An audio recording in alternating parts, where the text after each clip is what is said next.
Olá, um bom dia para você. Bom dia, Fortaleza, 25 de outubro de 2012. Na capital, céu parcialmente nublado a claro. A temperatura fica entre 25 e 30 graus. E no Diário da Manhã de hoje você vai ver. Agora vamos falar das eleições em Fortaleza e nas outras capitais nordestinas com a cientista política Carla Michele, que está conosco aqui no estúdio. Obrigada pela sua presença. Carla, pelo que você acompanha aí nesse cenário, onde é que é a disputa mais acirrada no Nordeste? Olha, nós temos um segundo turno em todas as capitais do Nordeste extremamente acirrado, né? Mas é importante para o PT, por exemplo, que está disputando das 6 capitais, o PT disputa em 3, né? A situação em Salvador não é uma situação muito confortável, né? O DEM lá com o Antônio, com a CM Neto, está liderando a disputa, né? Uma prefeitura importante no Nordeste. Mas também o PT disputa aqui em Fortaleza e em João Pessoa, né? Em João Pessoa também é uma disputa extremamente acirrada, porque disputam em João Pessoa PT e PSDB, né? Uma disputa com um senador da República. Lá eles estão na frente, o PT está na frente, Está na frente, lá eles estão na frente. Mas uma disputa acirrada, embora eles tenham terminado o primeiro turno bem, numa posição confortável, eles disputam com o PSDB lá forte, com um candidato forte, senador da República, um quadro importante no Estado. E o PSDB, que é um partido que perdeu muito nessa eleição, também disputa em 3 capitais, em São Luís, em Teresina e também em João Pessoa, que é a disputa, a polarização entre PT e PSDB. Carla, essas eleições municipais são decisivas ou podem ser decisivas para as pretensões do PT e até mesmo do PSB em relação a governo e presidência da República? São fundamentais, né? Nos municípios que se constrói essa base de apoio. Então, as prefeituras, elas são importantíssimas para 2014. Em especial em capitais, né? Especialmente em capitais, porque são os maiores, o peso eleitoral é maior.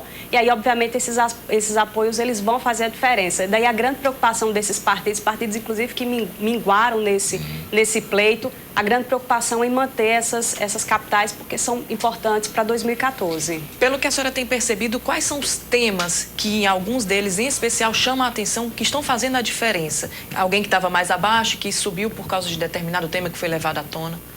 Os temas, Márcia, eles são comuns, né? Em todas as grandes cidades, os problemas se repetem, né? Que são problemas do Brasil inteiro, na saúde, na educação, na segurança, que embora não seja especificamente uma atribuição do município, mas essa discussão, obviamente, ela está presente em todas as campanhas. Então, os discursos, eles se repetem, né? Inclusive de candidatos que se colocam em lados opostos. As propostas são muito semelhantes.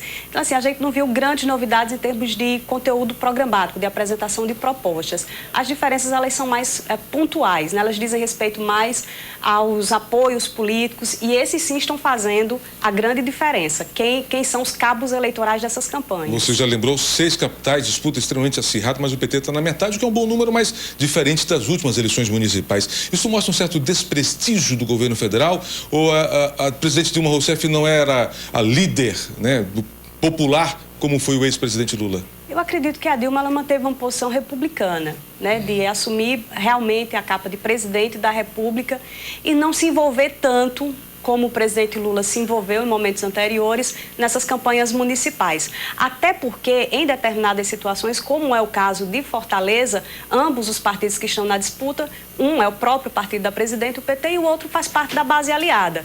Então, a intervenção, a ingerência do governo federal nesses casos seria extremamente prejudicial. Professora, Pois não, por favor.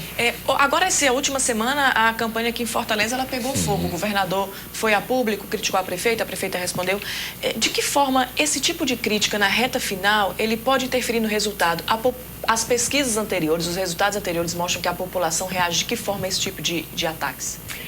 Na realidade, hoje já se sabe que essa propaganda negativa, ela é uma faca de 2 gumes, né? Ela pode ter um efeito extremamente negativo, porque as pessoas já têm, mais ou menos, o senso comum entende que em tempos de eleição, esses candidatos, eles se atacam, por causa das pretensões eleitorais, mas depois eles acabam no mesmo palanque, como a gente está vendo acontecer aqui, né? Então, a propaganda negativa, no primeiro momento, ela não tem resultados muito positivos. Mas na reta final, é o momento do vale tudo, né? E principalmente quando você tem uma campanha muito acirrada, os candidatos eles se utilizam das cartas que eles têm nas mangas exatamente para tentar definir o voto daquele eleitor que ainda está indeciso, que nesse caso em Fortaleza é quem vai decidir. O indeciso é quem vai decidir essa campanha em Fortaleza. 50-50, cada um com metade dos votos. Há algum tema na sua análise que não foi abordado e que pode causar alguma diferença nesses últimos 3 dias?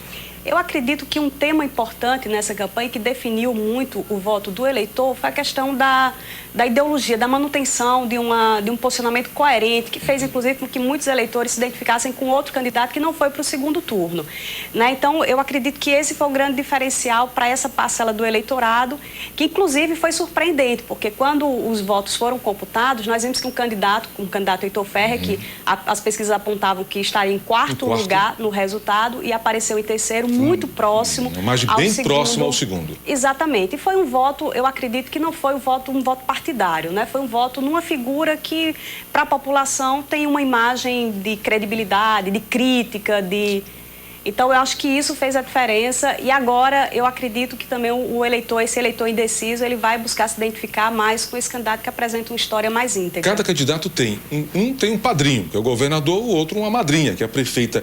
Nesses 3 dias, até que ponto a madrinha e o padrinho podem definir também essa eleição?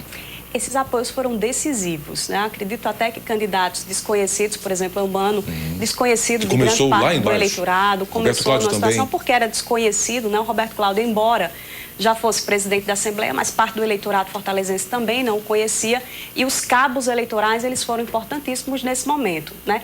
E aí, obviamente, que eles vão fazer a diferença agora, né? Esse poder de transferência que nós vamos ver, como se manifesta nesse segundo turno, é o que vai definir essa eleição. E aí, só domingo, a partir das 5 horas da tarde. Exatamente. Carla, muito obrigado. Um ótimo dia para você. Obrigada pela presença.